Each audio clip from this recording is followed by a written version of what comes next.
Acá en pantalla, y espero que todos la estén viendo, tenemos los datos del ejercicio propuesto, datos de simulación. Ustedes tenían hasta por aquí, ¿no? Hasta la cantidad 600, 800, y el resto estaba en blanco y tenían que ir llenando de acuerdo a lo requerido. Bueno, por razones prácticas, este cuadrito se ha ido llenando con incrementos de 200 unidades. Y aquí he puesto este número 200, si lo pueden ver, justamente para que me ayude en la fórmula de incrementos de 200 en 200. Este valor de 200 puede ser el que ustedes deseen. Pueden incrementar de uno en uno si quieren. 0, 1, 2, 3, 4, 5, etcétera, hasta donde quieran. De 500 en 500, de 1000 en 1000. O sea, no es obligatorio hacer un incremento en la cantidad de 200 en 200, como está en este ejemplo. Entonces, acá se puede poner cualquier otro número y el incremento va a salir. Otro detalle importante es este que aparece aquí. Cantidad vendida igual a cantidad producida, que en el fondo va a ser igual a cantidad en términos generales o volumen de producción o cantidad de artículos terminados. Eso para evitar cualquier confusión. Es decir, que este dato también puede ser igual a cantidad en términos generales o cantidad de artículos terminados en términos generales. Eso para evitar, repito, cualquier confusión que se dé al respecto. También hemos hablado en clases qué significa cantidad vendida igual a cantidad producida, ¿verdad? Son limitaciones, restricciones que ponemos en nuestros ejemplos para poder facilitar los cálculos y poder facilitar el aprendizaje y el manejo de estas herramientas y de estos temas que tienen que ver con costos. Bien, la columna que tienen acá de costos fijos, 148,000, esto es dato, aquí no hay mayor problema, ustedes tienen estos datos, y es constante, obviamente, a lo largo de todas las posibilidades de cantidades que podemos ir trabajando en este cuadro de costos fijos y variables. El otro dato que tenían era el del costo variable unitario, de 12. 12 en términos unitarios se mantiene constante, decíamos, y en términos globales es variable, obviamente. Al revés del costo fijo, que en términos unitarios se mantiene constante, o más bien en términos globales se mantiene constante, y en términos unitarios se comporta como si fuese variable. Recuerden que hemos hablado de esto, ¿no es cierto?, del fenómeno de la reversibilidad de los costos. Acá se puede ver ese fenómeno de manera clara en términos unitarios, cómo se invierte la cualidad de estos datos, y en términos globales, cómo es que mantienen en esencia lo que en el concepto decimos de lo que es costos fijos y costos variables. Espero que hayan notado ese efecto que lo hemos denominado la reversibilidad de los costos. Otro detalle interesante es este, el costo fijo unitario cuando la cantidad producida es 0. Si han aplicado la fórmula, acá no es posible encontrar un resultado. Matemáticamente, el dividir una constante entre 0 nos va a dar un valor infinito. Entonces, aquí, estrictamente hablando, deberíamos tener un costo fijo unitario infinito referido a una cantidad vendida, producida de 0 unidades. Pero si pensamos bien, ¿qué significa un costo fijo unitario de infinito? Un costo inmenso, un costo grande, gigante, que no cabe siquiera en nuestra imaginación, ¿verdad? Entonces, hablar de un costo fijo unitario infinito es algo que escapa a nuestro entendimiento, a nuestra comprensión lógica, racional de lo que es el estudio de los costos. Entonces, para evitar cualquier tipo de complicación en esto, ponemos rayitas y lo dejamos así en el caso de 0 y evitamos hacer cualquier cálculo en ese sentido. Además, hablar de un costo fijo unitario, en el entendido de que esto matemáticamente nos da como resultado infinito, sería como decir que la unidad que se tiene cuesta tanto, es una cantidad tan grande que no podemos siquiera imaginar, además de algo, este 0, algo que no existe, que no hay, 0, no nos produce nada, 0 unidades. Entonces, eso también un poco afecta nuestra lógica, nos pone en una situación complicada respecto a la racionalidad que esto se requiere. Por eso es que acá colocamos una rayita que también va a afectar al costo total unitario, ¿verdad? Bien, entonces, Estas son algunos elementos que vale la pena tomar en cuenta y considerar al completar este cuadro, al tener esta tabla con los datos que están apareciendo. Otro tema interesante en esto es el cálculo del costo total y el costo total unitario. Costo total, la suma de costos fijos variables, y el costo total unitario, costo fijo unitario y costo variable unitario. Entonces, los datos se llenan también de acuerdo a esa suma. Hemos colocado un precio de venta unitario de 42, y con este precio de venta unitario de 42 calculamos los ingresos a partir de esta ecuación. Ingresos igual a precio de venta unitario por cantidad, que va a ser esta columna que aparece aquí, ¿no? Toda esta columna es la columna de los ingresos que resultan de esta ecuación. Y la columna de utilidades que aparece aquí será los ingresos menos los costos. Noten que obviamente en las primeras filas nos está dando utilidades negativas, nos está dando pérdidas. Y el porcentaje de beneficios, que también se va a calcular en esta columna, nos está dando resultados negativos para empezar. Ok, entonces espero que no hayan tenido mayor problema en hacer estos cálculos, que hayan podido llenar esta tabla sin mayor dificultad. Las fórmulas estaban planteadas, estaba el plato servido, ¿no? Listo para que ustedes nada más coman, y no había mayor problema. Bien, al final tenemos la capacidad máxima de la que habíamos hablado. Aquí hay una capacidad máxima de 12.000 unidades. Esta empresa productiva tiene una capacidad máxima de producción de 12.000 unidades. Ese es el máximo.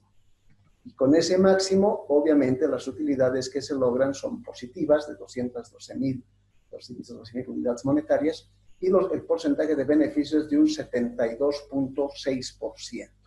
Verifiquen estos resultados que ustedes han calculado, que sean los que acá aparecen.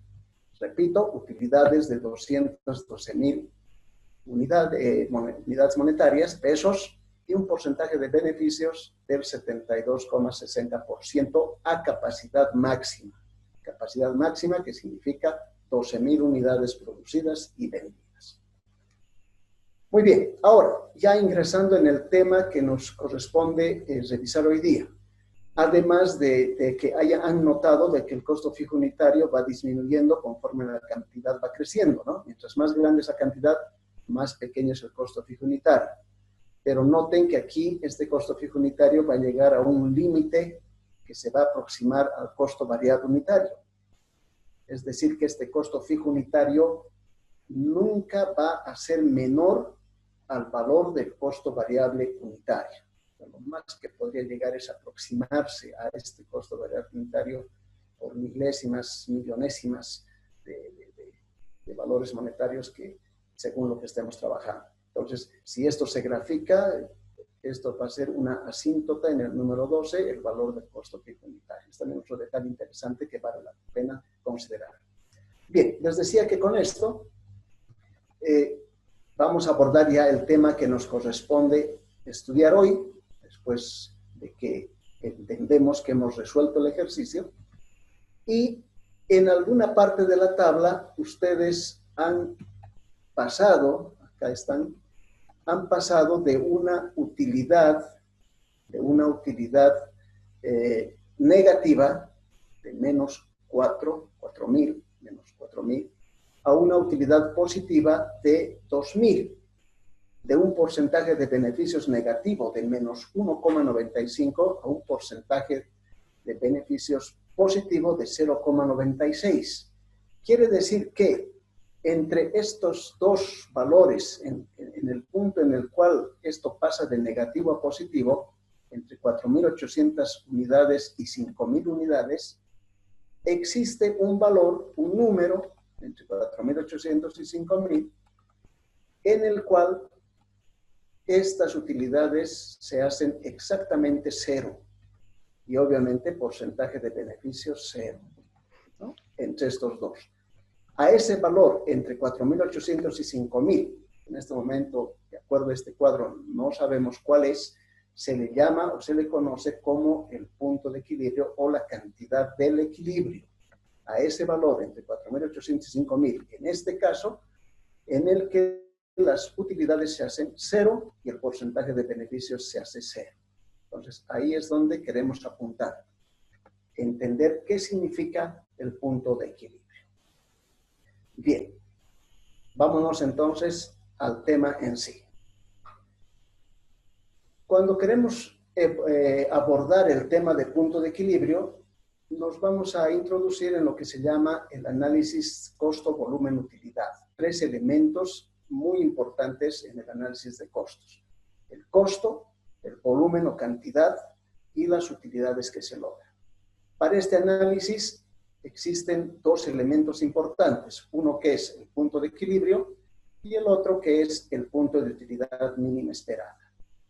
Estos 2 componentes del análisis costo-volumen-utilidad son los que nos interesan aprender, estudiar y practicar. Veamos. Cuando hablamos de este análisis, estamos hablando de una interrelación de cambios en costos respecto de lo que es el volumen, la cantidad y las utilidades que esto genera.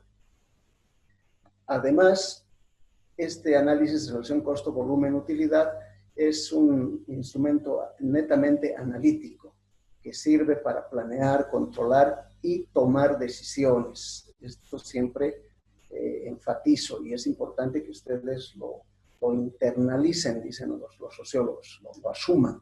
Tomar decisiones, que es el rol del ingeniero, facilitar procesos de toma de decisiones. Y estos análisis sirven justamente para eso, para procesos de toma de decisiones. Porque esto nos permite, decimos, evaluar el efecto producido en las utilidades por diferentes combinaciones de costo, precio y volumen o cantidad de artículos terminados.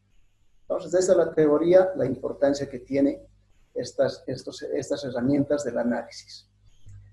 Bien, el punto de equilibrio, les decía. Punto muerto, umbral de rentabilidad, donde los ingresos son iguales a los costos totales. ¿Okay? Los ingresos son iguales a los costos totales. A eso llamamos punto de equilibrio desde el punto de vista analítico.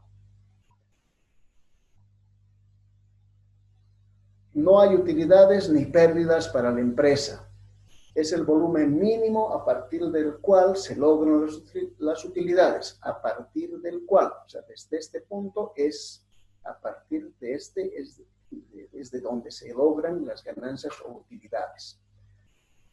Tiene algunos supuestos, como por ejemplo que la función de costos e ingresos tienen un comportamiento lineal. Ustedes han graficado, ¿verdad? Han graficado la tabla de simulación y han debido verificar cómo las líneas representan los costos fijos, los costos variables, el costo total y los ingresos que ahora vamos a ver cómo se grafican. Entonces, tienen un comportamiento lineal tal como hemos trabajado en nuestro ejercicio.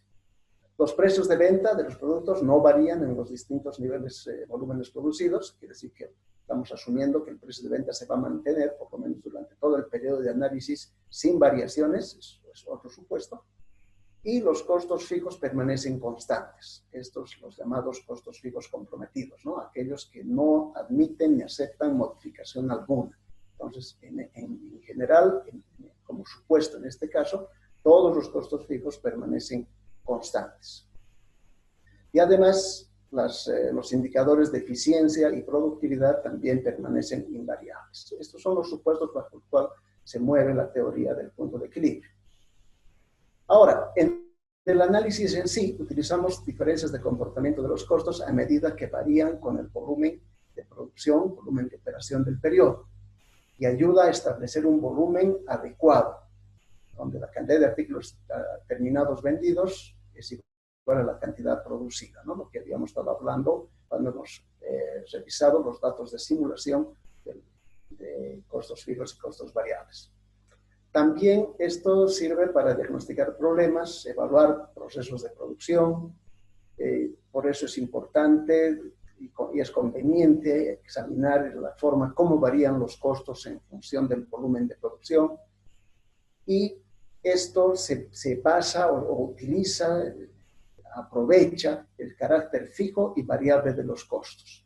Identifica rangos de volumen de producción necesario para hacer una operación rentable. Entonces, es una herramienta para toma de decisiones, utiliza algunos supuestos que en la mayoría de los casos en la vida real se cumplen, no hay mayor problema, y que al final aprovecha esa forma de clasificar costos entre fijos y variables. ¿Recuerdan que en una clase anterior les dije que hay muchas formas de clasificar los costos?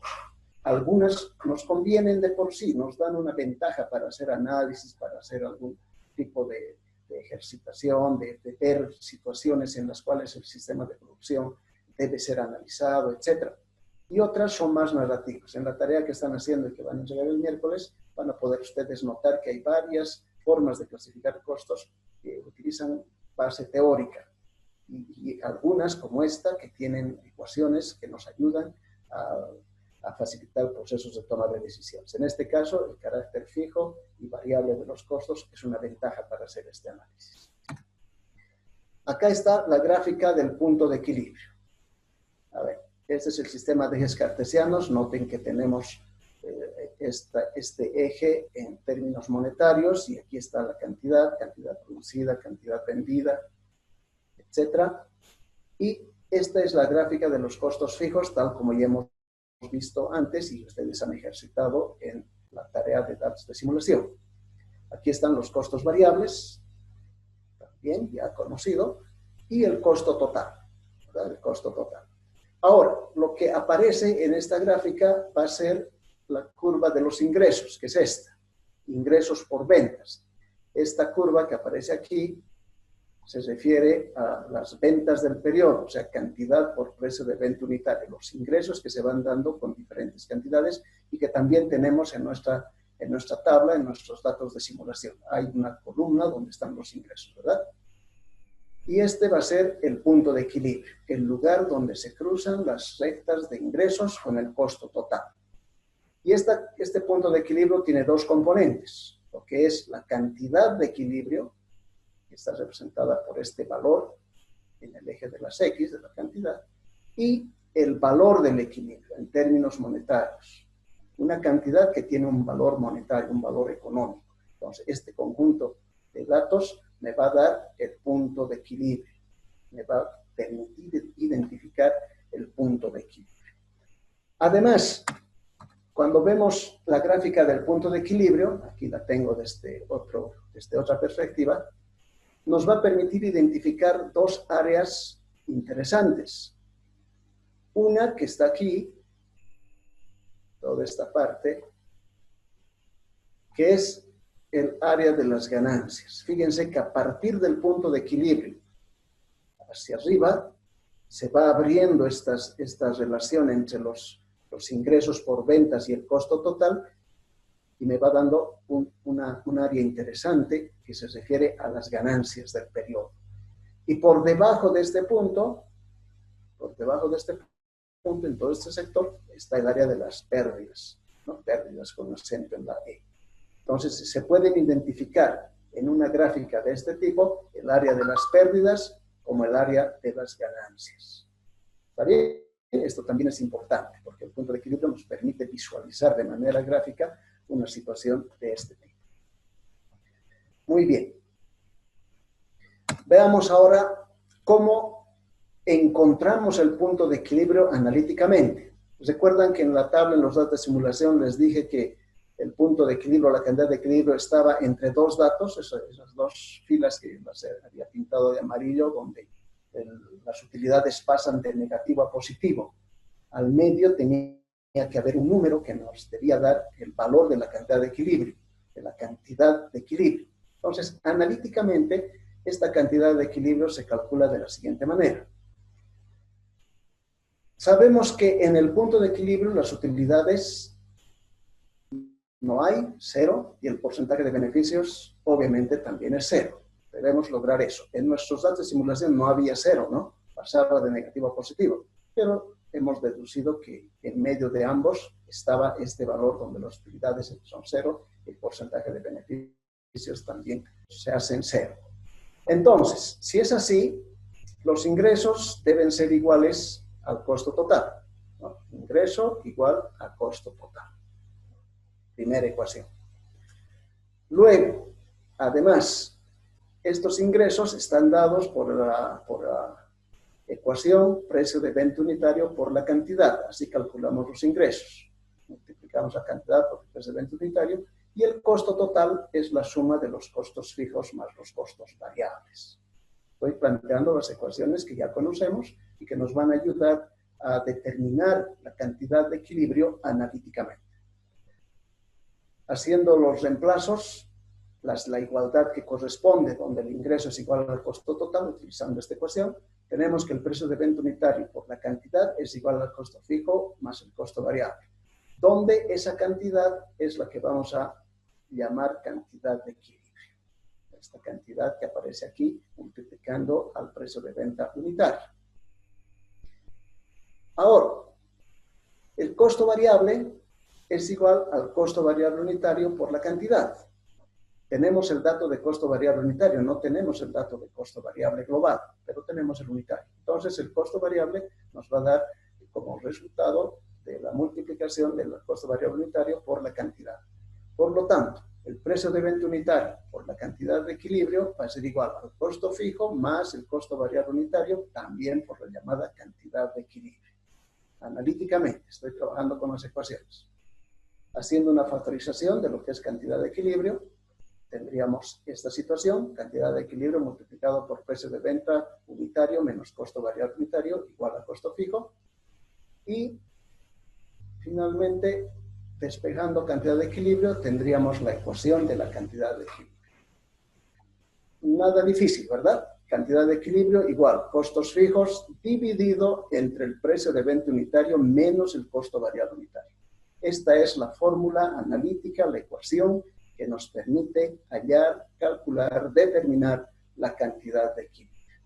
Entonces ya se estarán dando cuenta ustedes que ahora resulta sencillo identificar ese valor que en nuestra tabla de datos de simulación no está. Con esta ecuación yo puedo saber exactamente cuál es la cantidad de equilibrio para el ejemplo que hemos estado mostrando al principio.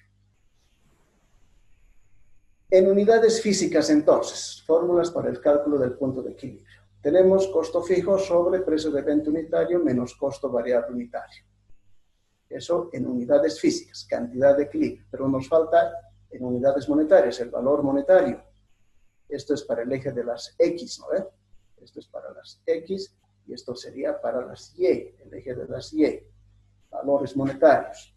Entonces, tenemos en unidades monetarias una ecuación, costo fijo dividido entre 1 menos la relación de costo variable unitario sobre precio de venta unitario. Esta es la ecuación complementaria a la anterior, pero basta que tenga uno y el otro sale casi automáticamente, cualquiera de las dos. Pero lo que vale la pena hacer es que ustedes puedan deducir analíticamente esta última ecuación. Eso se los dejo como ejercicio. Cuando estén tomando su cafecito con leche esta noche, agarren un pedacito de papel y comprueben esta ecuación, ¿no? En cantidades monetarias, cómo es que obtengo estas variables de tal manera que analíticamente pueda tener una ecuación para hallar el valor de la cantidad de equilibrio. Y comprueben con los datos de simulación, porque si tienen la cantidad de equilibrio, seguro que va a aparecer también el valor del equilibrio. Los comprueben, convénzanse de que tienen el control sobre esto y que saben exactamente de qué estamos hablando. Ok, algunos conceptos relacionados con el punto de equilibrio, ya para terminar la clase de hoy. El margen de contribución unitario o marginal. Recuerdan que en algún momento, cuando estábamos hablando de estados de resultados, hemos hablado de este margen de contribución.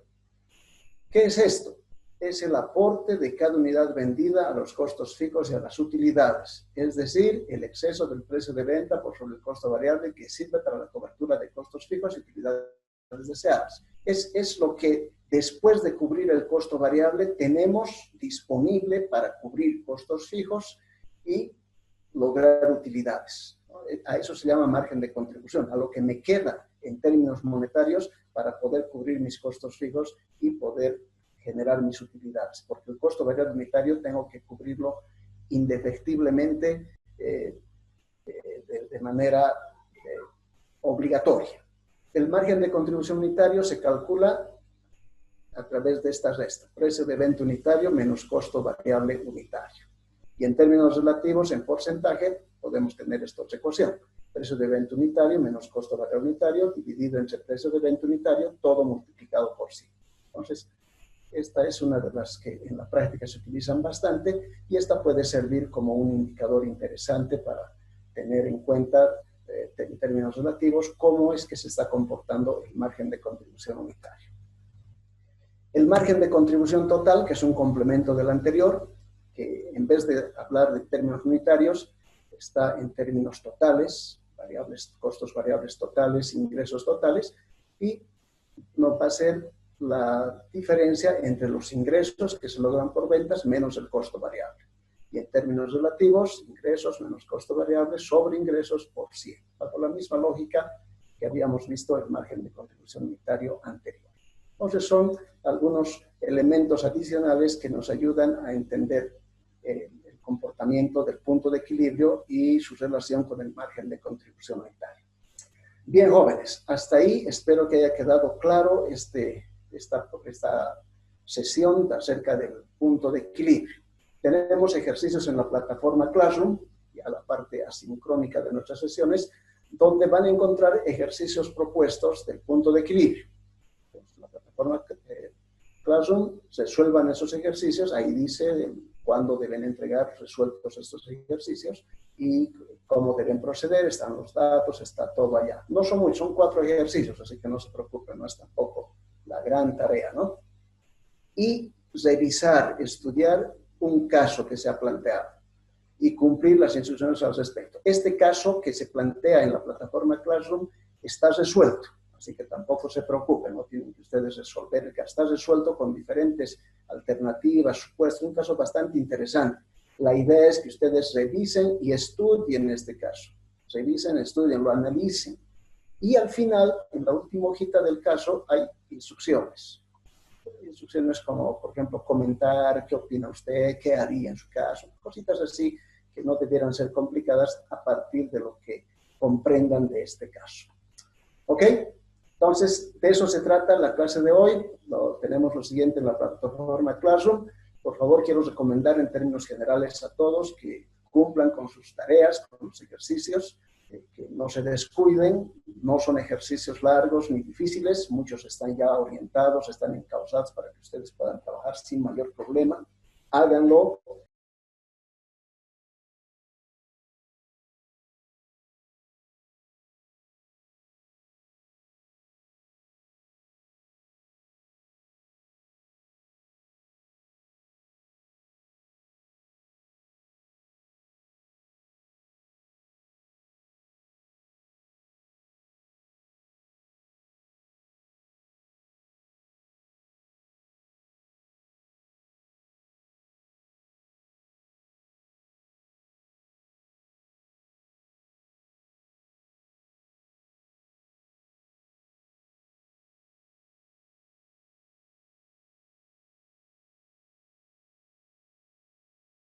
Hay varios grupos inclusive que no han entregado el reporte, hay otros que están queriendo entregar después de la hora sus tareas, etcétera. Por favor, en eso sí seremos un poquito estrictos, trataremos de cumplir de la mejor manera posible. ¿Ok? Muy bien, hasta el miércoles, jóvenes, disfruten las tareas en Classroom y nos vemos por allá. Yo también voy a entrar ahorita para ver cómo están, si están subiendo alguna cosa, y si hay algo por el chat, ya sea por WhatsApp o en la misma plataforma Classroom. Chao, chao chicos, nos vemos, que estén bien.